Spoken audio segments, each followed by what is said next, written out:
My wife demanded the house in the divorce, saying she'd earned it after all her sacrifices. I didn't argue. I handed her the keys. A month later, the property tax bill, mortgage, and repair costs hit all at once. Now she's begging me to buy it back. Hello Reddit I+ here. My name is Graham Whitlock, and I'm 49 years old. A month ago, I sat across from my soon-to-be ex-wife in a quiet mediation office that smelled faintly of lemon polish and old paper. The clock on the wall ticked louder than any human voice in that room. Her name is Sophie. She's 46, elegant, articulate, and absolutely certain that she's always right. We'd been married for 24 years, long enough to build a life, grow 2 children, and grow apart in the same house we thought would be our forever home. That morning, Sophie said something I'll never forget. I deserve the house, she told the mediator, her voice trembling just enough to sound sincere. I made it a home. Her lawyer nodded like a conductor cueing a violin solo. Sophie dabbed at her eyes with a tissue. The soft kind, not the ones that crumble. She'd prepared for this moment like it was theater, and she was the tragic lead. The mediator, Miriam, turned to me. Mr. Whitlock, do you have a response? I looked at Sophie, the woman who once cried happy tears when we brought our newborn son home. The same woman who now looked at me like I was a stranger trespassing in her story, and I simply said, she's right, give her the house. Her lawyer blinked, suspicious. Sophie froze mid-sniffle, trying to decide if I was bluffing. You're serious? Miriam asked. Completely, I said. She made it a home. She should keep it. Just like that, the tension evaporated. Sophie's whole posture changed. Her shoulders lifted, her expression softened. Victory looked good on her. I signed the papers. She kept the house. I kept my retirement accounts. A clean break, on paper anyway. What Sophie didn't know, what she never cared to notice, was that the house she made into a home was dying from the inside out. The foundation had been shifting for years. The garage wall bowed like a warping mirror. Doors refused to close, tiles cracked under pressure, and the earth beneath it all was slowly giving way. 3 contractors had quoted me between $145,000 and $170,000 to fix it. I'd planned to tackle it once we were financially stable again. But then Sophie met Ryan, her new personal fitness coach, who, as I later learned, spent more time in her kitchen than in the gym. She told me she felt unfulfilled. I told her I felt betrayed. She found that word dramatic, so I gave her the house, as is.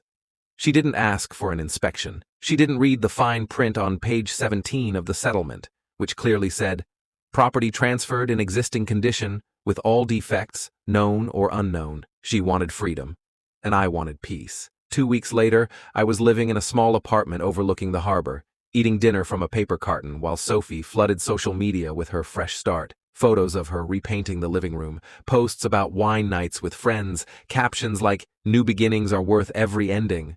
Her sister Carla commented under one photo, "So proud of you, sis.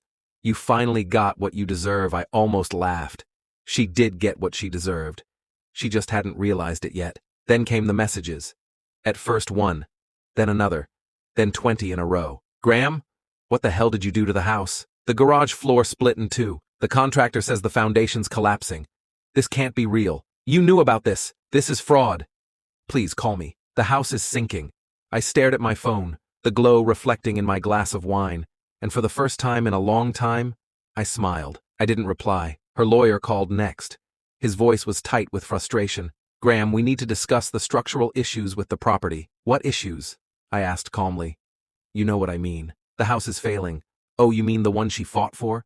The one she said she made into a home?" Silence. "It's all there in the agreement," I continued. "As is, page 17, signed by both parties." He exhaled sharply. "You really are something, Whitlock. Just a man honoring a contract," I said. Sophie tried everything after that. First came guilt, through her mother, Elaine, who called me crying. "She made a mistake, Graham. She doesn't deserve to live like this." "She made a series of mistakes," I replied, "and one of them was not listening." Then came sympathy. "She showed up at my apartment with papers offering to sell the house if I helped pay half the repairs. We could split the profit," she pleaded. I almost felt sorry for her. Almost. "Sophie," I said softly, "why would I invest in a house that tried to bury me?" Her lip trembled. "You're punishing me." "No, I'm just not saving you." When Ryan found out about the foundation issue and the $150,000 price tag, he disappeared faster than sunlight in winter. Sophie called me that night, sobbing so hard I could barely understand her. "He left me," she gasped. "He said he can't handle the stress. I have nothing left." Graham? Nothing. For a moment, I remembered the woman I fell in love with, the one who laughed in the kitchen late at night while we danced to old jazz records barefoot on the tile. But then I remembered the nights she lied to my face about late yoga sessions, so I said nothing. Now, months later, the house still stands, crooked, cracked, and sinking slowly into the earth. Sophie took out loans she can't afford, sold furniture she once bragged about choosing, and moved into a smaller room while contractors tore apart her dream home. And yet, every time I drive by that street, by that sagging porch light and the half-torn garden fence, I don't feel triumph. I feel closure. Because that house wasn't just falling apart, we were. We ignored the warning signs, patched over the cracks, and pretended everything was solid when the ground beneath us had already started to shift.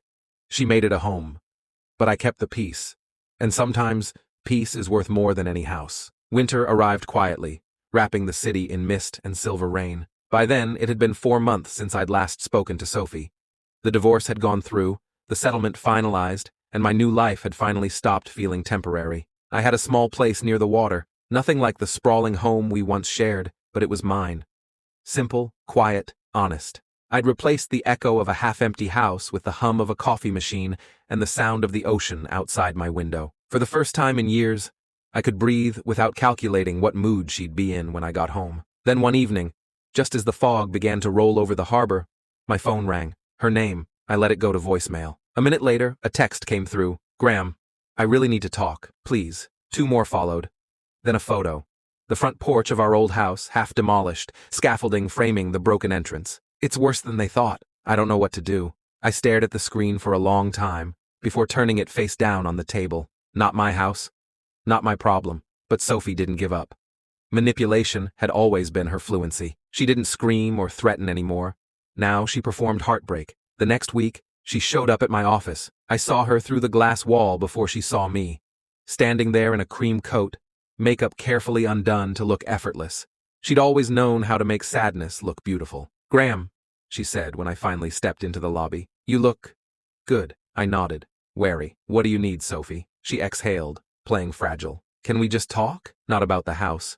About us. There is no us, I said softly. But there was. She looked up, eyes glistening just enough to catch the light. Don't you miss it? The good parts? I almost laughed.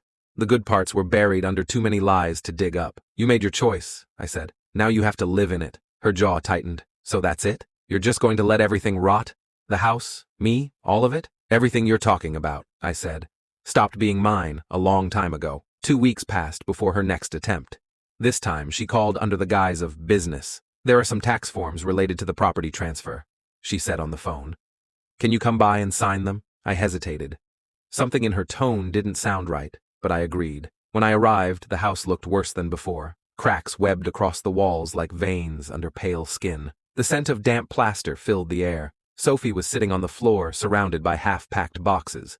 She'd lost weight, and her usual composure was slipping at the edges. I didn't call you about forms, she confessed after a moment. I just wanted to see you. That's not fair, I said quietly. Nothing's fair anymore, she replied. I ruined everything. I know that.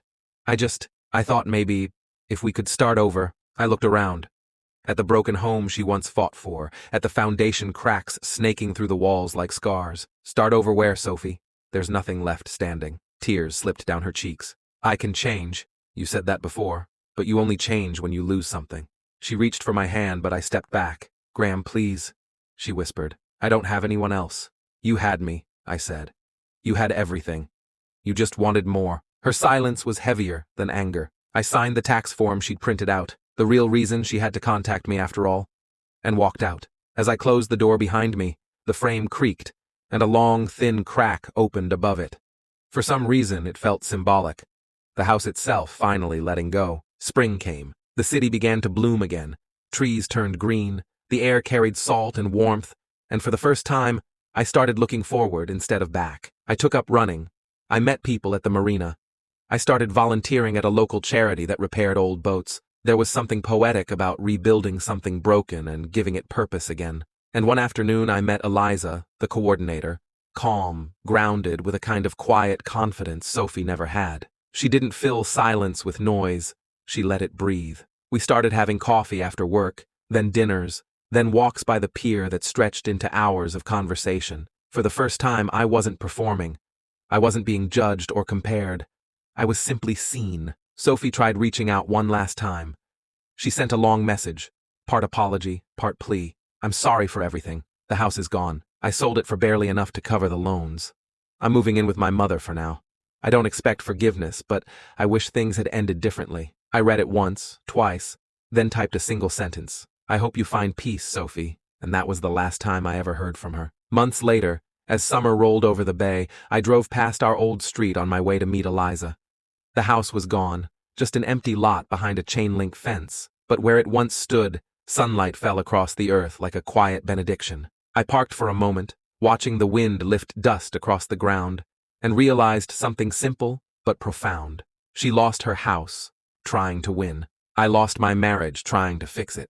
But in the end, we both got exactly what we built. And as I drove away, I didn't look back.